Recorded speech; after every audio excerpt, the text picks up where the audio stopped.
రాత్రి 12 గంటలవుతుంది. నల్లరంగు క్యాబ్ వచ్చి ఒక అపార్ట్మెంట్ దగ్గర ఆగింది. ఆ ప్రదేశమంతా నిర్మానుషంగా ఉంది.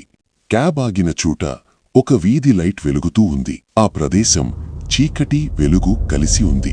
లహరి క్యాబ్ నుండి దిగింది. లహరి క్యాబ్ దిగగానే అపార్ట్మెంట్ దగ్గర ఉన్న వీధి లైట్లోని బల్బ్ టప్పున పేలింది. అక్కడంతా కొద్దిగా చీకటి అయింది. లహరి ఒకసారి వీధి లైట్ వైపు చూసింది. క్యాబ్ డ్రైవర్ని ఫోన్పే అడిగింది ట్రావెల్ ఛార్జెస్ ఇవ్వడానికి. డ్రైవరు తన మొబైల్లో క్యూఆర్ కోడ్ ఓపెన్ చేసి డ్రైవరు సీట్ నుండి విండో వైపు వంగుతూ మొబైల్ ఉన్న చేతిని చాచాడు.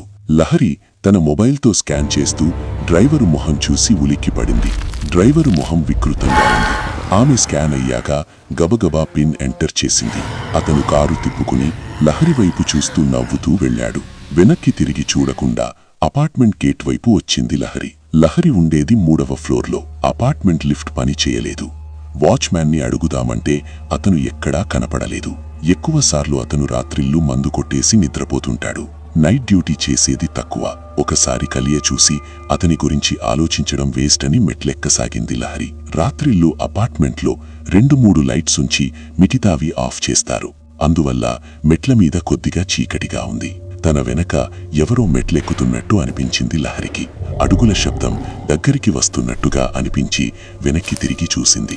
ఎవరూ లేరు. మళ్లీ మెట్లెక్కసాగింది. వెనక ఎవరో మెట్లెక్కుతున్నట్టుగా అడుగుల చప్పుడు వినిపిస్తుంది.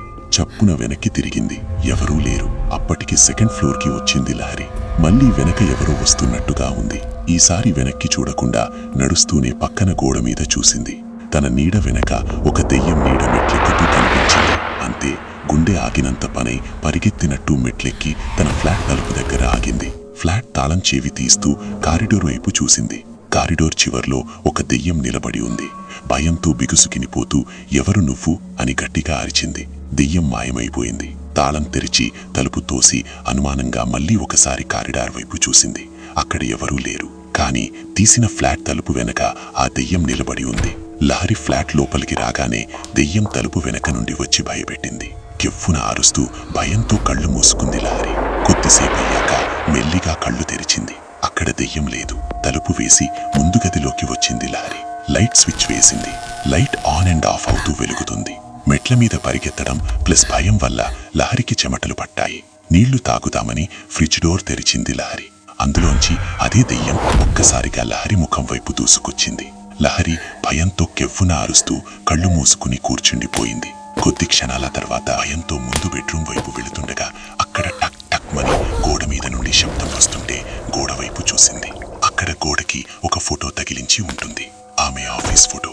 ఆమె తన రూమ్మేట్ సుధా ఇంకొంతమంది ఫ్రెండ్స్ కలిసి దిగిన ఫోటో. ఆ ఫోటో గాలికి ఊగుతుంది. ఫోటో మీద రక్తం కారుతుంది. సడన్ గా ఫోటోలో ఉన్న అందరి ముఖాలు మాయమైపోయాయి. కేవలం ఒక మహిళ ముఖం మాత్రమే ఉంది. ఇంతలో ఫోటో కింద పడ్డది.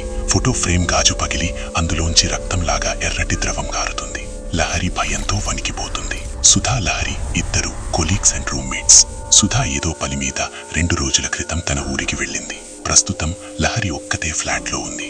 లహరి షాక్లో నిలబడి ఉండగా ఫోన్ రింగ్ అయింది. స్క్రీన్ మీద సుధా కాలింగ్. వణుకుతున్న చేతులతో రిసీవ్ చేసింది. అటువైపు మాటలేమీ లేవు. కేవలం వంకరగా లోతైన శ్వాస, తర్వాత కర్కశమైన వాయిస్. నేను వచ్చాను, నువ్వు ఒంటరిగా ఉండడం లేదమ్మా అంటూ మాటలు వినిపించాయి. లహరి గుండె ఆగినంత అయింది. కాల్ కట్ చేసేసింది. కానీ ఫోన్ స్పీకర్ ఆటోమేటిక్ గా ఆన్ అయ్యి భయపడకు, నీకు నేను తోడు ఉన్నాను అన్న మాటలు వినిపించాయి.